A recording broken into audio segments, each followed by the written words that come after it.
या अल्लाह, वक्त का भरोसा नहीं कब मौत आ जाए, लेकिन मरने से पहले अपने घर की जियारत करवा दे, हज या उम्रा की सआदत नसीब में लिख दे।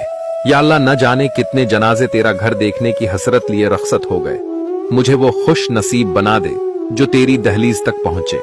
या अल्लाह, न जाने कब सांस थम जाए, मगर मरने से पहले तेरी हुर्मत वाले घर की एक झलक दिखा दे। या अल्लाह, नसीबों में कुछ हो ना हो, लेकिन एक बार खाना काबा के सामने खड़े होकर रोना नसीब फरमा दे। या रब, जिंदगी चाहे जितनी भी मुख्तसर हो, मगर उसे हज या उम्रा की सआदत से सजा दे।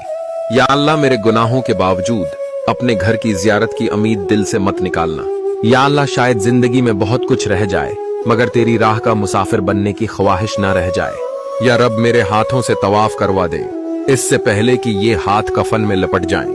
या अल्लाह, सारी जिंदगी की थकन तेरी चौखट पर सजदा करके उतारना चाहता हूँ, इस नेमत से महरूम न रखना। आमीन।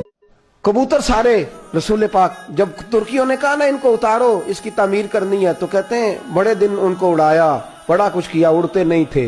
बिल आखिर फैसला किया दाना डालना छोड़ दो। हाजियों पे पाबंदी लग गई, मदीना मुनव्वरा में कोई कबूतर को दाना नहीं डालेगा, कोई पानी नहीं पिलाएगा। कहते हैं कबूतर, मौलाना ज़ियाउद्दीन मदनी कहते हैं कबूतर जुड़े रहे गुंबद से, का भूखे मर जाएंगे छोड़ के नहीं जाएंगे, भूखे मर जाएंगे छोड़ के नहीं जाएंगे। फरमाते हैं मिस्र के एक अल्लामा को बुलाया, शेख थे, उनसे कहा आप मिन्नत करें इनकी।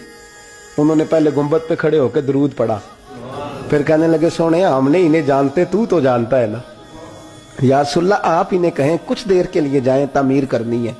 कहते हैं वो दुआ करके फारिग हुए तो कबूतर खुद ब खुद उड़े, खुद ब खुद कबूतर उड़े, वरना मदीना मुनव्वरा की जुदाई